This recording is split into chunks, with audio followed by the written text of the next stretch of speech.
Welcome back to the channel, YouTube. Splitting Wigs back with another video, and this time I'm going over iRacing for PC as a racing sim in 2022. Yes, we're about into 2022. I know that that's crazy, but I am probably a really good person to review this game. I've been into racing simulators since I was a kid. I mean, I remember playing the first Gran Turismo way back thinking like, oh my gosh, this game's so insane, so realistic. I've always used in-car cam. I've always turned off racing lines. I've always been the type that's really enjoyed games similar to this, so I think that I'd be really good to review it. Anyway, let's get into it. Alright guys, right out of the gate, I'm gonna just go ahead and say it. This is a lot like real racing, and it can get expensive, and you're not going to tell your wife exactly what you're paying for all this stuff.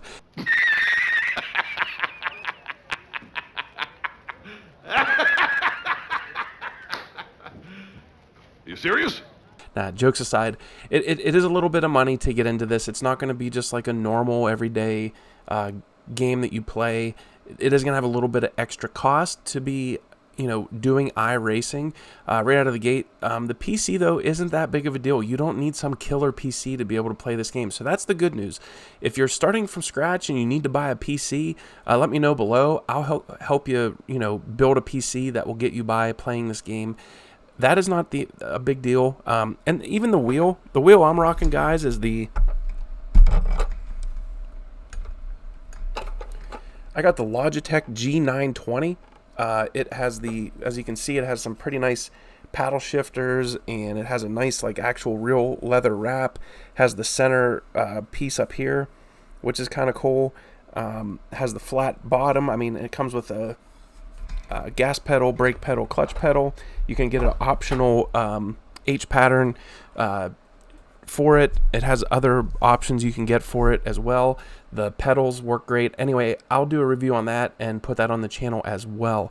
Another thing you're going to want to invest in if you don't have already is a headset, because this game can be loud and you want to talk to the other racers when you need to. So you know, we'll get into the monthly fees and stuff like that later and what it costs to do iRacing. But let's get into some of the features now.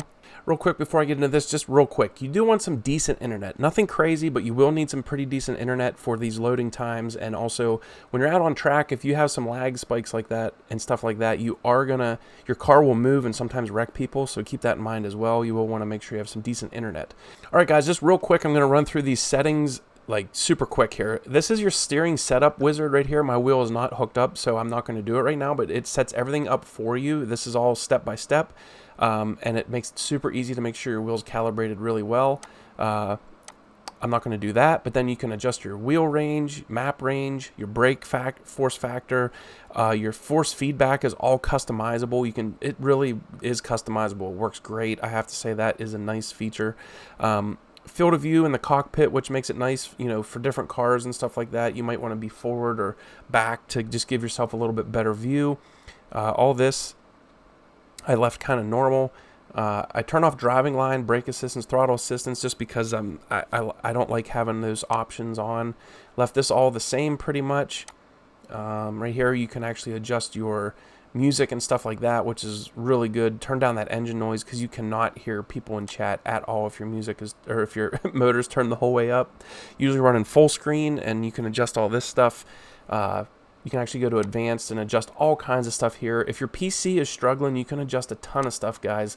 You can actually turn this dial will help struggling PCs a ton. Same thing with sounds here, same deal. You just can adjust your spotter and in-game chat and engine noise and all stuff like that. Then right here you can map any wheel you get. You don't have to get the Logitech like I did. You can get any wheel and map all of these buttons to work with whatever wheel you end up buying. Anyway, that's the in-game settings. Pretty simple, pretty straightforward, very easy to use. So if you've never done anything like this before, this is all going to be super easy to set up. It really is. It walks you through everything, which is nice. All right, guys, last but not least, we're getting into the store and what it costs to go iRacing. So the monthly fee is $11.99, and you can get annual, which is much cheaper, or you can do like I did and get lucky, and I got 50% off for the entire year. So it's $6, something like that, a month for me for the entire year, which is great. Now, like I said before, what you get as a base with the game is plenty. I mean, I could honestly be fine with just racing what I got for much longer than currently am. Like, I buy stuff just because I want to. I mean, but if the budget was a little bit tight and stuff like that, I mean, you don't need to buy stuff to do races with your friends or do the same races as people.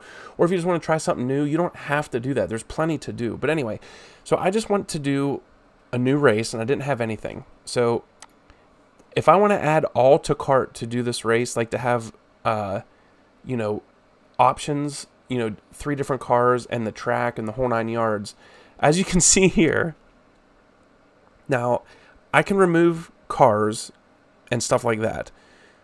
So if I wanted to do this race, I could buy 1 car, it looks like, and I could buy, okay, this must be a series because there's 2 tracks on here. So I at least need, man, this is a pretty expensive one, guys, honestly.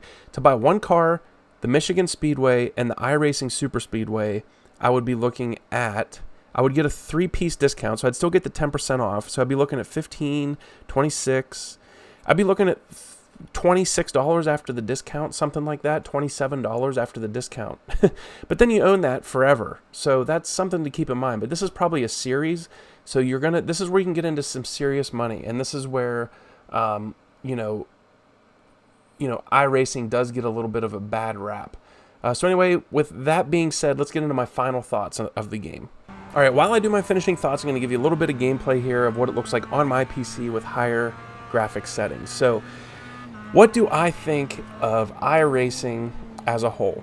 Well, I will say from the 3 games that I've played that are like a racing sim style game, this is the most realistic. The tracks are incredible. Like, I have done actual laps on a motorcycle at Summit Point Raceway, and I raced it on here, and I couldn't believe it was really, really accurate. I mean, it was super accurate.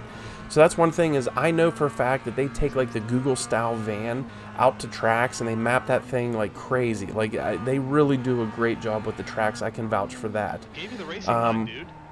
Now, as far as the force feedback, it's great. I love that it's so adjustable, and you can make it harder and less for each style car and stuff like that. Phenomenal.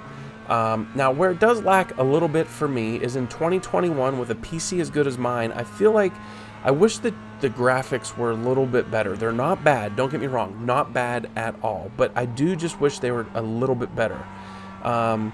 Other drawbacks is the cost. I have to say that, you know, I haven't signed up for an actual season of racing. Like, you can actually, once you get a certain license, you can register to do a full season with a certain group, but then you get into different tracks, different cars, and it can get expensive. You can see in that last clip that it wanted me to spend like $50-some, which is crazy. And this is what's cool here. It's so real.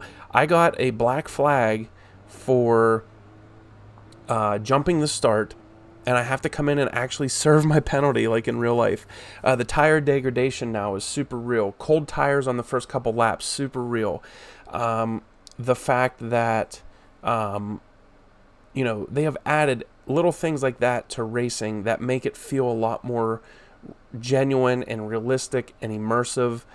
Is great. I didn't even get into the overlays. There's some free overlays and then some pay overlays that you can get that will give you even more information, like track map, a different spotter that gives you all kinds of stuff like that. You can get really in depth with this, guys. I just have a wheel and a 27-inch monitor, and I'm loving the game. And I think that if you know, spending a little bit of money and going for this experience as someone that might have wanted to race a lot like me throughout their life, it is worth it, guys. Go for it. I 100% support your decision. You can tell your wife that Splitting Wigs Gaming told you to go for it. Anyway, Splitting Wigs out. Catch you on the next one.